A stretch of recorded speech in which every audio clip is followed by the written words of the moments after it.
Welcome viewers, this is Winshire. Wanted to compile some highlights of the Black Ops 3 beta, some of my experiences and perspectives of some matches where I had some pretty good moments, and here is one of them right here.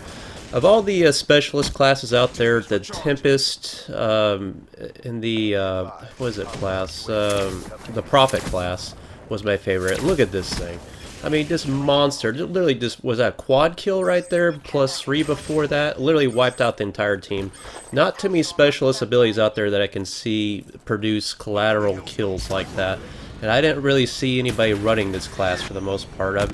This weapon, the clip I will show you at the very end of this footage, or at the very end of this video that is pretty freaking epic.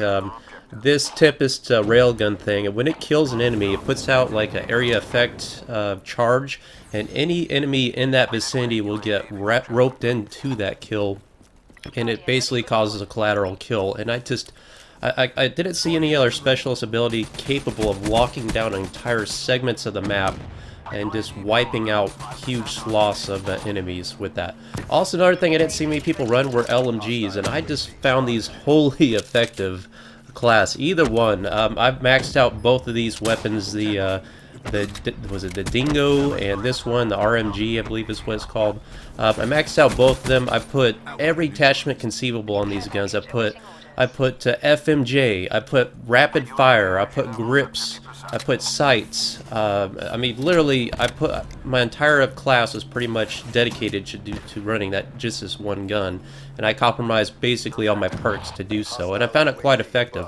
Having 75 rounds in a magazine with like 0 recoil, 3-shot kill potential, essentially. I literally chewed through 4 to 5 guys at a time, and regrettably, I can't show you some of that footage because I had some capture.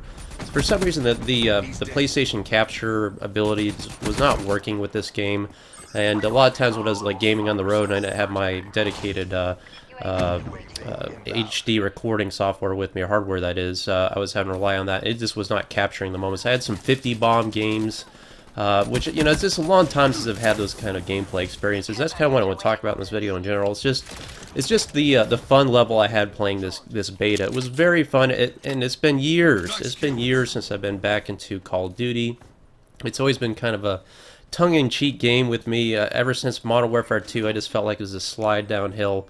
Modern Warfare 2 being the apex of my Call of Duty experience, because everything went to these 3-lane type games. I guess that's where everybody wants. I'm one of the minority out there that does not enjoy close quarters, 3 alleyway lane design maps, which unfortunately I'm seeing a lot of that here with Black Ops 3. It's just a fact of the nature. I have to adapt.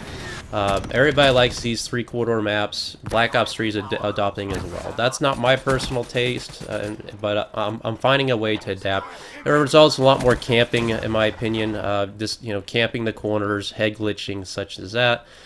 So you just kind of have to force yourself to play like that, and I found myself being more successful in this game when I slowed down and was more campy, head glitchy, and was kind of waiting for the enemy to come to me.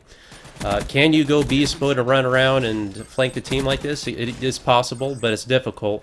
Particularly with UAVs up, you really got to get to that ghost perk unlocked to help you stay off the mini-map, because mini-map's everything. Everybody's staring at that 24/7, almost in lieu of the actual shooter itself. But, you know, what I want to talk about more than anything is how I feel like this has brought me back into Call of Duty.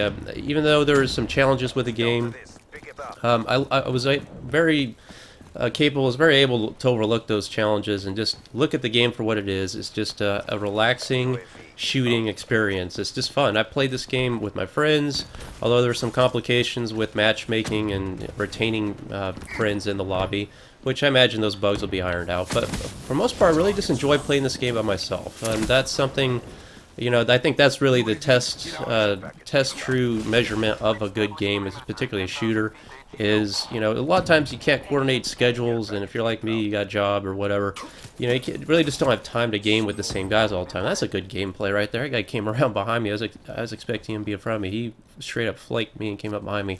Some real good players in this game. You got to use your wits still, even though it's Call of Duty. If you can think on the fly, you can do some really good damage in this game, and outsmart your opponents, particularly with the mobility and advantage in this game. Thinking on the fly like that, running on walls and such. But what I was trying to say is basically, if you can play this game by yourself and have fun with it, that's the measure of a good game. And I really did enjoy just kind of chilling, vegging by myself, playing some gameplay, and going through some kill streaks. But you know, like any Call of Duty, my biggest criticism again of this one will be is just map size, spawn flipping, particularly on certain game modes like this, kill confirm. It's so often you'll push up to the enemy spawn, and then you'll kill a couple of guys, and then the spawns will flip, and you find yourself doing a 180 going back to the other side of the map. Once you get over there, the spawns flip again, so it's constant running back and forth. But you know, that in itself is Call of Duty, and like, particularly with these map designs the way they are, you're going to be doing a lot of running. Lots of running. You know, I think the movement in this game is pretty fluid, and as you can see here, I'm kind of pushing up to this enemy spawn. It's somewhat predictable with the spawning. I didn't get a whole lot of times where I've spawned unpredictably. I mean, it did happen, but for most part I could control it. But the movement and the fluidity is pretty intuitive. Some of the wall running can be a little bit frustrating at times, but I mean, I think that's just something they put in there to say you can do it.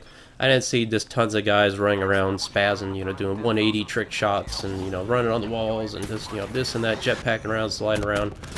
For most part, it was gun-on-gun gameplay, and that's what I like to see in a shooter.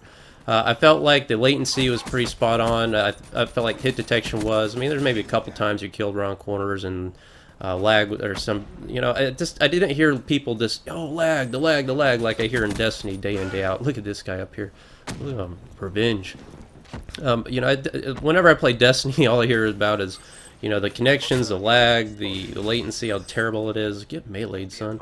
And I've seen so many games out there are so much worse in many ways. And even though, again, yep, for some reason Call of Duty is not bringing in dedicated servers that I know of. Apparently, at least I don't think these are dedicated servers.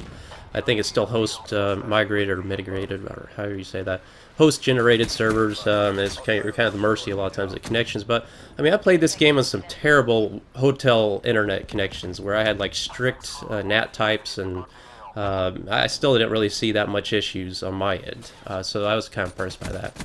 But all in all, what it boils down to is this is definitely COD I'm looking forward to playing. I'm kind of disappointed the beta's over now, because we're back to the lull of the games out there and just the lack of content, and particularly like Destiny, how balanced that is right now, and just how kind of dry Battlefield 4 is. But, you know, I'm looking forward to this game coming out. I guess November 1st is a launch. I'm definitely picking it up. I've already pre-ordered it. I'm just starting off with the standard edition, but I'm definitely giving this my seal of approval.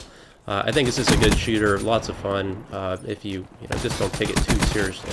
But again, look at these LMG kills here, kind of strafing back and forth, using cover my advantage, making sure I'm right on the front line. But one of the things I'm just most impressed about in this game is how all guns are effective. Assault rifles, LMGs, SMGs, even shotguns. Everything can kill you in a heartbeat. It's a Twitch shooter, you gotta be on your toes, but there's nothing wholly, like, game-breaking, overpowered from what I've seen. The kill streaks is what it's all about, lots of fun. Just pick up again a quad kill here. But check out this final clip at the end. This is just rams it home and hits it home for me. Tempest for the win. You guys need to try this class sometime when the game launches. But I really enjoyed this game. Hope you guys like the footage here. And let me know what you guys thought about the beta. Again, I was very impressed. The map design is the biggest criticism I have, but yeah, that's just the way it is. But you just gotta adapt and learn the game. Thanks for watching, guys. I will see you on the battlefield. And watch out for the Tempest railgun. Look at this kill. I love it.